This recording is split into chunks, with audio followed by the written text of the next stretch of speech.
First up, ladies and gentlemen, I'd like to call upon Mr. Tino Kambasha. He is a seasoned economist who is currently leading the country's National Venture Fund, the parastatal owned by the Ministry of Economic Development and Investment Promotion. He has over 18 years experience in senior executive roles and over 10 years experience sitting in various boards of large organizations. Please give him a round of applause, ladies and gentlemen. Thank you so much, Mr. Kambasha. Next, I'd like to call upon Audrey Simbiso Chidawanyika. She is a global educator, an African policy strategist and innovation ecosystem builder, advancing the architecture of inclusive, future-ready economies across emerging markets. Her work operates at the powerful intersection of policy, thank you so much, Audrey, of policy, innovation and human capital development, bringing governments, private sector and innovation networks to unlock the potential of startups, women and youth-led enterprises in the digital age. Please give up your warm welcome. How many of you need money? Our next panelist, ladies and gentlemen, is no stranger to money. George, the billionaire Munengwa of ProAir, is a prominent Zimbabwean entrepreneur, motivational speaker and business mentor. He is the founder and managing director of ProAir Zimbabwe, one of the country's leading suppliers of air conditioning, refrigeration, and ventilation systems. Please give him a round of applause. Our final panelists, are we saving the best for last? Not necessarily, but we are keeping it at a high level. Ladies and gentlemen, please help me welcome Pedzi Chimbwanda. He is known as the Coach ZW. And Pedzi is an innovation strategist. He's a business coach and entrepreneur passionate about shaping Zimbabwe's startup and digital ecosystem as managing partner of programs and leads at 8-5 Innovation Hub. He drives initiatives like the Value Creation Challenge. See the bridge to get there. George, you've created a bridge in your life. You started from scratch. You built what you built practically. You're in a place where so many people here want to be in. If you were to offer advice for a startup, maybe they've been operating for 12 months, maybe there's a startup here that's looking to just take the first couple of steps, what are the 2 or 3 best practices that they could have in their business to ensure they at least get ready to speak to someone like Tim? All right, thank you so much, and thank you to this amazing platform.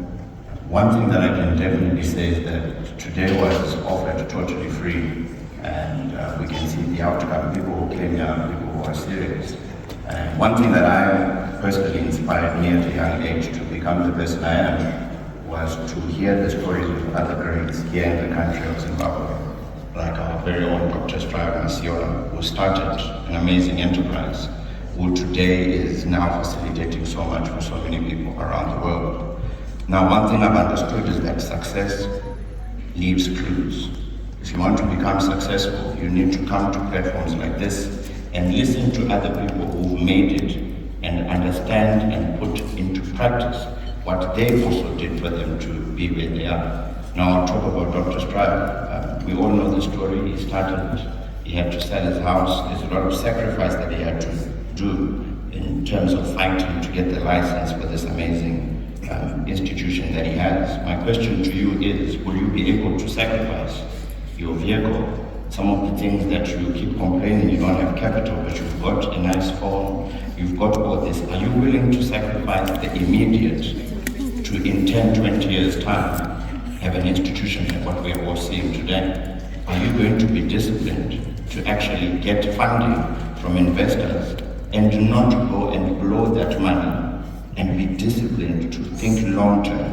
And I think this is one of the greatest challenges entrepreneurs have, because they think, I just want to have money, but it comes with sacrifice, discipline. It's a long term game. It's like planting a seed into the ground. That tree is not going to blossom in a year or 2. You're not going to have returns anytime soon, but it's the long game. And the moment we begin to see that entrepreneurship and startups is not something that is put in the microwave and it pops up and it's done. It's about being known for that thing that you are doing in the long term. I've been in business since 2012, and one thing that people know me for is air conditioning that I do. But for many of you, you You've tried so many things and you've lost identity of what it is that when people say your name, they identify it with you. When we mention specific names in the country of Zimbabwe who are entrepreneurs, Philip Matala Inga, something comes to your mind. Dr. Rebecca Chisamba, something comes to your mind. Ken Sharp, something comes to your mind. Sotwa Nkandla, something consistently comes to your mind because they have been consistent. So my advice to the young people who are here, it's important to be known for something. Stay true in that thing, be deeply rooted in it, fall in love with it so much that people can see the passion, the zeal that you have to becoming what you want to be. Thank you. Thank you so much. I think that's invaluable.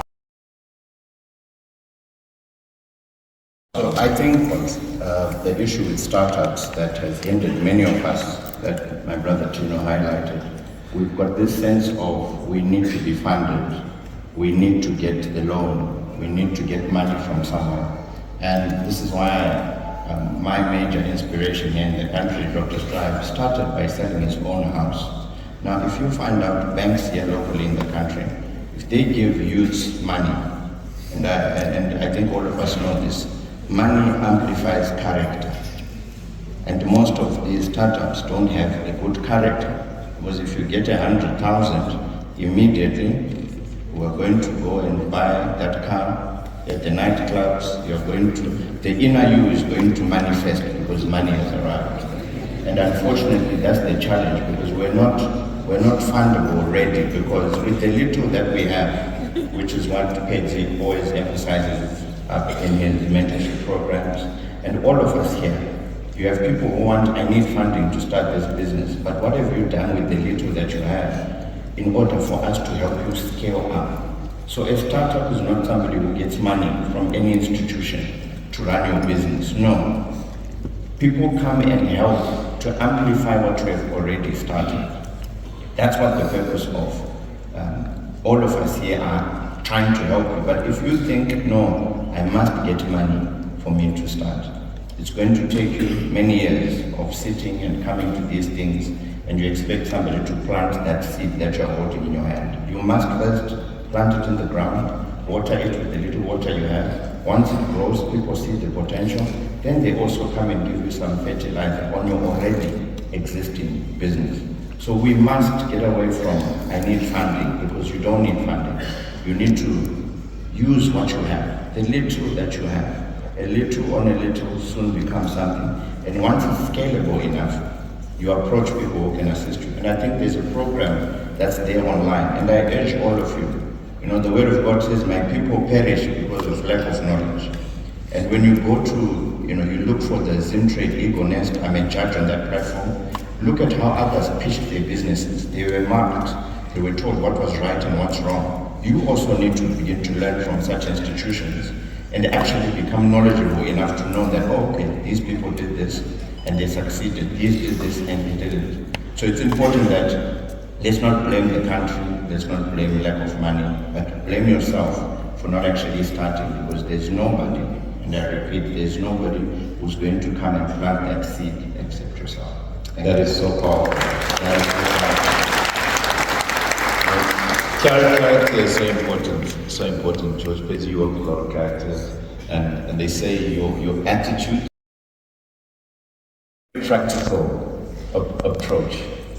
We're talking about sectors, but in business, from your experience, from your wealth of experience, if you were to say maybe 2 areas that you feel the business world needs solutions for, because the keynote speaker said that you first need to identify what the problem is. It's no good coming up with a good idea. Identify the need. Maybe, as you said, there's clues to success. What are the breadcrumbs at the moment in Zimbabwe from what you're seeing in the business landscape? Okay. It's going to be a bit interesting. Alright, so how many of you like money? Show of hands. Alright, okay, let's do this. I've got some money in my hand. Who wants some money? Okay, money in hand. Who wants some money? Alright. Okay, let's give them a big round of applause. Okay, I've got some money in my hand. Who wants some money?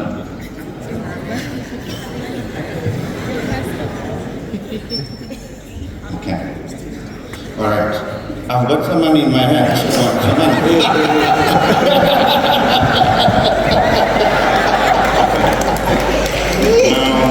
This simple example is there just to help you see something.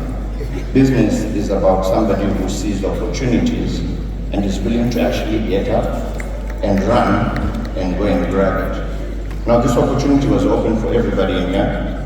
Others thought, money. And that's exactly what happens. There's an acronym called POR. Say POR.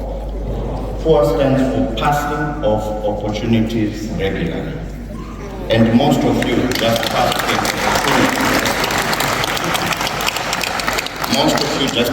for an opportunity to get some money. Now, one thing you need to do, I chose the air conditioning sector, and I decided, you know what, I want to stick to this and be known for this. Now, with some of you, you have your idea in your pocket, but not many people are going to know what's in your pocket. So it's important to go out there, you make it known what you do every single day aggressively. Like a seed, I said, you plant a tree only when it begins to bring fruit. Then people come around that tree because you've done something. So to each and every one, there's so many different people. Some want to do gadgets, real estate, cars, beauty, etc. Whatever it is you choose to do, just like the people who came and got here too late, I can promise you they left with a lesson that you who sat down don't have. No wonder why you're not going to progress in life, because you're comfortable. I'm going to be embarrassed. I'm going to be like that guy who went back and didn't get it. But there's a guy who sprang at the end and he got it right. That person, I can tell you, in a sector called business will make it because he doesn't care about the opinions of all of you. He's going to run and get it. So as you go on your journeys, your startups, whatever you're doing, Usanyare, be unapologetically proud of what you do. Start in your car. My first office was my car. Start where you are. Understand the process. All these things that you have here, it's great information, but understand, all of us can get a seed right now, but what you do with it is what makes the difference a year from today.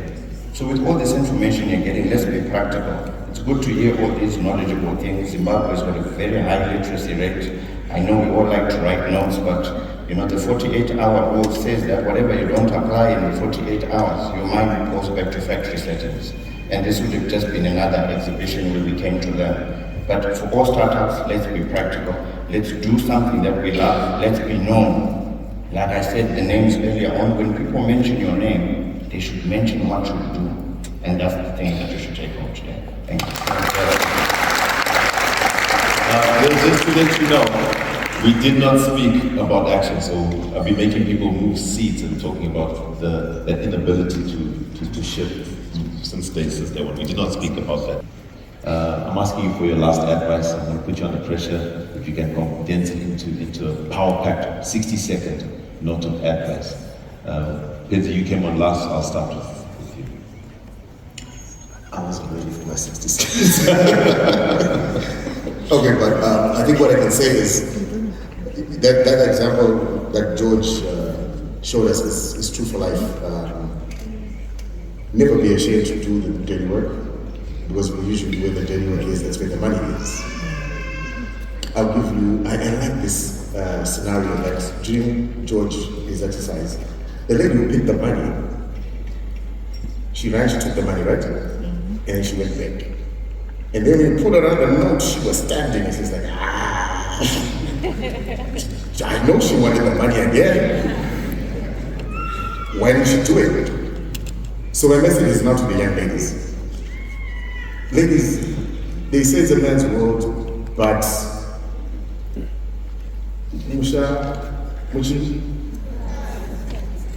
so men were existing in a world that you can go. Do not be timid. Go for whatever it is that you want to get. If you don't have the capacity, build capacity. I'll tell you something funny also, statistically. If a woman starts a business, it is more likely to impact an economy than a man. Statistic, world over. So if you're a woman, there's so many programs that you can get into that will, and I'm not a feminist by the way, it's just that we've got a very important angle that we've been running with. And this does not take away from the gents, because gents I know you are already good. Joint programs, I know there are programs like Our Way. There's so many programs out there. You are most likely to move faster when you're in a group, like a pack of wolves. So don't lose your confidence. Go for what you want to get, and whatever you go for, you'll get it. Super, thanks so much, Peter. Appreciate that. Jojo, 60 seconds, closing remark. Right. My point in short is that you only become the sum total result of the successful people you follow. So if you're following chickens, I can tell you in 5 years' time, you're not going to be flying, you're still going to be in the same place. So my essence to people, just like what you're doing here today, you're learning, you're at a place where you're learning. So mentorship is of paramount importance. Become like a sponge. Wherever you go, where there's success being spoken about, like I did many years ago, all these entrepreneurs who are great in the country, I did exactly what you guys are doing. I learned, wow, he sacrificed, he sold his house, he had a mentor, he read books, he was action-oriented. Success leaves clues, like I said, so don't just get information and store it, get the information and implement it in your life. And I can guarantee you, in no time at all, you who are sitting there will be sitting here being panelists in the future. Thank you.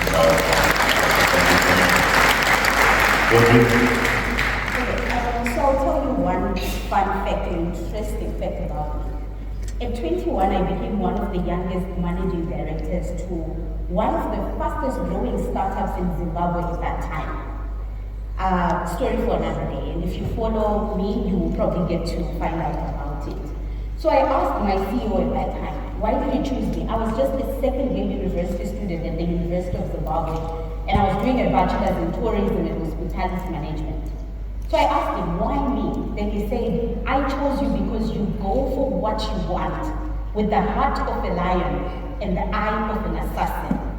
And when he said that, that became an endorsement. That became a mantra of my life, that I need to continue to go for what I want with the heart of a lion and the eye of an assassin. And I want to challenge you, all of you today, that in everything that you do, go for what you want with the heart of a lion and the eye of an assassin. The world is big enough for all of us, and we are all unique in our capabilities. And there is no time better than now for us to stand in our power to live to the highest order of our callings. Our country, Zimbabwe, awaits all of us. We are the ones that should build this great nation, nobody else but us. So let's do our part. What are you doing today to create the Zimbabwe that you want to see? And if you're not doing anything, then you're part of the problem. But looking at all of you and for showing up today and for showing up to this great event, it shows that you want to be nation builders. You want to be transformative leaders. And for that, you deserve a pat on the back. Thank you. Mr. Kambasa, pressure but no pressure. You're closing the panel. Yeah, I think everything has been said already. And thank you to these amazing panelists. I mean, some gems and nuggets. But I'll just reiterate what Audrey said. For me personally, and I saw my little cousin somewhere here, there you are, she will tell you a story of how many times I've fallen in my life and gotten back up. It's about being ready, right? So if your business isn't investor ready, or are you, like generally, I think George mentioned, was it Petsy? Like, oh yeah, just Petsy. Who's talking about, is your business ready? Do you have Zimmer? Do you have TRAS certification? You know, simple things that really don't cost that much. Are you investor ready? So I think a lot of people will then look at people and say they are lucky. No, they're just ready. They're just ready for whatever comes to you. Just be ready. That's all I'm about with. I think everything else has been said about that. Thank you all. Fantastic. Ladies and gentlemen, please help me appreciate one of the panel hands together. And you can say, wow. I'll invite you to stand in the middle. Let's get a picture together, mark history, mark the register.